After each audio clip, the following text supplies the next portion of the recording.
अभिवादन करतो आणि आज या ठिकाणी जी मुंबईमध्ये असंविधानिक पद्धतीनं जी काही मागणीसाठी या ठिकाणी उपोषण चाललेलं आहे त्या उपोषणाचा मी राष्ट्रीय समाज पक्षाच्या वतीनं जाहीर निषेध करतो। आणि 1996 सालापासून मी एका सामाजिक चळवळीमध्ये काम करतोय आणि तेव्हापासून आमच्या देशाची जात न्याय जनगणना होऊन त्यांच्या लोकसंख्येच्या प्रमाणात त्यांचं ओबीसीचा वेगळा ओबीसी प्रमाणे एक वेगळा प्रवर्ग निर्माण करून त्या प्रवर्गामधून मराठा समाजाला आरक्षण दिले पाहिजे ही आमची भूमिका आहे। आजही मराठा समाजाला आरक्षण मिळू नये याविषयी आमचा विरोध नाही, पण तो ओबीसीतून कदापि दिलं जाऊ नये।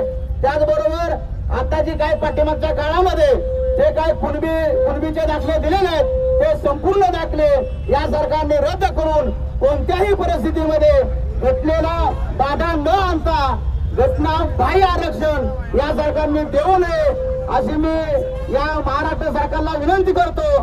आणि राष्ट्रीय समाज पक्ष महाराष्ट्र राज्याच्या वतीनं आज मी महाराष्ट्र राज्याचा अध्यक्ष या नात्याने या ठिकाणी बोलतोय की मराठा समाजाला आरक्षण देण्याबाबत आमचा कदापि विरोध नाही, पण त्यांना त्यांचं स्वतंत्र आरक्षण द्यावं आणि ओबीसीच्या आरक्षणाला कुठलाही धोका पोहोचू नये ही सरकारनं काळजी घ्यावी अशी मी त्यांना विनंती करतो।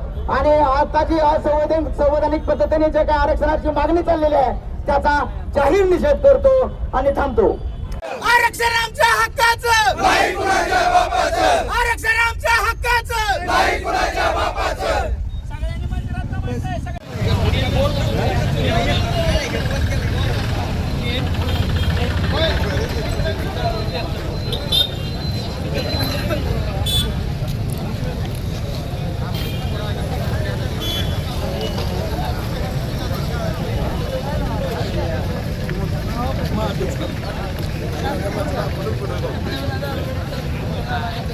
असं नाही